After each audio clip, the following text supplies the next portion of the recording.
நம்ம நியூமேக்ஸோட MSTC registration எம்எஸ்டிசியில் ஏலம் போயிட்டுருக்கு. அந்த ஏலம் எப்படி எடுக்கிறது அப்படிங்கிற வீடியோவை வந்து இப்போ பார்க்க போகிறோம்.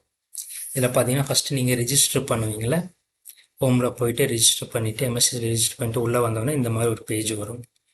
இந்த பேஜில் போயிட்டு நீங்கள் வேற எங்கேயும் போக வேணாம், ஜஸ்ட் இங்கே view live fourth coming action இருக்குது, அதை ஜஸ்ட் கிளிக் பண்ணாவே போதும். கிளிக் பண்ணாவே டைரெக்டாக உங்களுக்கு வந்து இந்த பேஜ் வந்துடும், ஆக்ஷன் ஆக்ஷன் பேஜ் வந்துடும். இதில் நீங்கள் இதை செலக்ட் பண்ணோம் அதை செலக்ட் பண்ணோம் அப்படிலாம் ஒரிலாம் பண்ணிக்க வேண்டாம், ஒரு பண்ணாமையே வந்துட்டு தான் இருக்கும். ஏன்னா இங்கே வியூ ஃபோர்த் கம்மிங் பார்க்கறதுக்கு மட்டும்தான் இங்கே செலக்ட் பண்ணி போனீங்கன்னா வரும், நல்லது. ஏன்னா அதில் ஃபில்டர் ஆகிடும். இப்போ லைவ் ஆக்ஷன் தான் பார்க்க போகிறோம். லைவ் ஆக்ஷன் தான் இங்கே வியூ லைவ் ஆக்ஷன் இருக்குங்க. இந்த லைவ் ஆக்ஷன் பார்த்தீங்கன்னா இப்போ லைவ் ஆக்ஷனை கிளிக் பண்ணிங்கன்னா இப்போ ஆட்டோமேட்டிக்காக இன்னைக்கு லைவில் ஓடிட்டு இருக்கிற ஆக்ஷனோட எல்லாவோட ஆக்ஷன் நம்பர்ஸ் எல்லாமே வந்துடுங்க. ப்ராப்பர்ட்டிஸ் டீட்டெயில்ஸ் எல்லாமே இருக்குது. இதில் ஒவ்வொரு ப்ராப்பர்ட்டிஸாக நம்ம பார்க்கலாம். இப்போ வந்து இதை இங்கே ப்ராப்பர்ட்டிஸ்னு எழுதிருக்கீங்கன்னா இந்த கிளிக் பண்ணிங்கனாவே போதும். கிளிக் பண்ணால் இந்த டீட்டெயில்ஸ் வந்துடும். இதில் வந்து பிளாட் நம்பர் இருக்குது, பிளாட் லொக்கேஷன் இருக்குது. இங்கே வந்து ஆக்சுவலி லாட் நம்பர்னு போட்டிருக்காங்க, அது ஆக்சுவலி பிளாட் தான். இங்கே பிளாட் நேம் போட்டிருக்காங்க, இதே பிளாட்டோட நேம் தான். அண்ட் லொக்கேஷன், இந்த லொக்கேஷன் பார்த்தீங்கன்னா சர்வே நம்பரு, எங்கே லொக்கேஷனில் இருக்குது என்ன இருக்குது எல்லாமே டிடிடிஸ் அப்ரூவலோட நம்பரோட எல்லாமே இருக்கும். இப்போ க்ளோசிங் டைம் எப்போ போட்டிருக்காங்கன்னா நாளைக்கு வரைக்கும் போட்டிருக்காங்க. ஏன்னா 2 நாள் இருக்கு. அது குவான்டிட்டி பார்த்தீங்கன்னா ஒவ்வொரு குவான்டிட்டி. ஸ்டார்ட் ப்ரைஸுங்கிறது எப்படின்னா அந்த 25% எக்ஸ்ட்ரா வச்சு விற்கிறாங்க இல்லையா, அந்த ப்ரைஸு. இந்த லாஸ்ட் ப்ரைஸு, நெக்ஸ்ட்டு பார்த்தீங்கன்னா லாஸ்ட் பிட்டுன்னு இருக்கும். லாஸ்ட் பிட்டுன்னா என்ன மீனிங்னா இப்போ வந்து பிட்டிங் பண்ணிகிட்டு இருக்காங்க, லாஸ்ட்டாக யார் பிட் பண்ணாலும் அந்த அமௌண்ட்.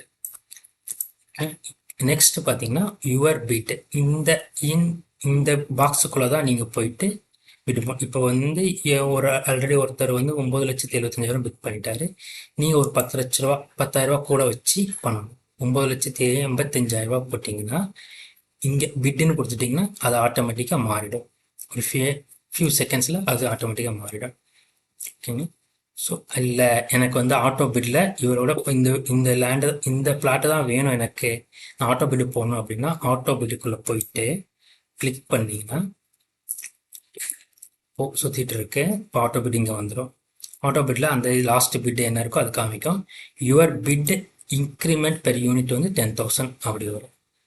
ஓகேங்களா, வந்துடும். அதுக்கப்புறம் பார்த்தீங்கன்னா யுவர் பிட் மேக்ஸிமம் எவ்வளோத்துக்கு, இப்போ 9,75,000 இருக்குது. இப்போ நீங்கள் ஒரு 10 லட்ச ரூபா கேட்கலாம் அப்படின்னா நீங்கள் 10,75,000 அப்படின்னு போட்டிங்கன்னா 10,75,000 வரைக்கும் உங்களுக்கு இந்த இன்க்ரிமெண்ட்டில் போயிட்டு இருக்கும்.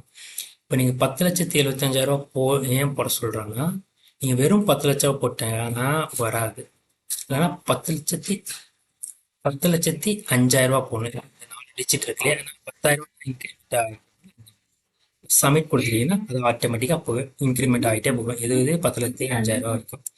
10,05,000 அப்படி கொடுத்துட்டு சப்மிட் கொடுத்துட்டோன்னா உங்களுக்கு போயிடும். ஸோ இல்லை அப்படின்னா நீங்கள் ரிமூவ் பண்ணி வெளியே போயிடும். Back to action floor. இப்போ எங்கே வந்தோன்னா திருப்பி அதே ஃப்ளோருக்கு வந்துடும். இதுதான் ஆக்ஷன் எடுக்கிற முறை. இதை முடிச்சுட்டு நீங்கள் வெயிட் பண்ணணும். வெயிட் பண்ணிங்கன்னா இப்போ என்னைக்கு டைமிங் கொடுத்துருக்காங்க, 30ஆம் தேதி, நாளைக்கு 5 மணி வரைக்கும். நாளைக்கு 5 மணி வரைக்கும் வெயிட் பண்ணிங்கன்னா நீங்கள் போட்ட பிட்டு தான் அதிக காசு தான் அதிகமாக இருக்கும். உங்களுக்கு வந்து ஒரு மெசேஜ் வந்துடும், your bit is success, your H1 checking இருக்குங்க. அதில் செக் பண்ணோன்னா இதில் தான் ஹையஸ்ட் பிட் யார் போட்டிருக்காங்களோ அந்த டீட்டெயில்ஸ் வரும். அதுக்கப்புறம் பிட் ஹிஸ்ட்ரி போனால் எத்தனை தடவை பிட்டு போட்டிருக்காங்க அதுக்கு அப்படின்னு டீட்டெயில்ஸ் வரும். இதுதான் டீட்டெயில்ஸ், இதுதான் பிட் எடுக்கிற டீட்டெயில்ஸு. இன்வெஸ்ட்டில் இவ்வளோ ஈஸியான முறை தான், ஒன்றும் பெரிய டிஃப்ரென்ஸ்லாம் கிடையாது, பெரிய வேலையெல்லாம் கிடையாது. நீங்களே கூட எடுத்துகிட்டு. நன்றி, வணக்கம்.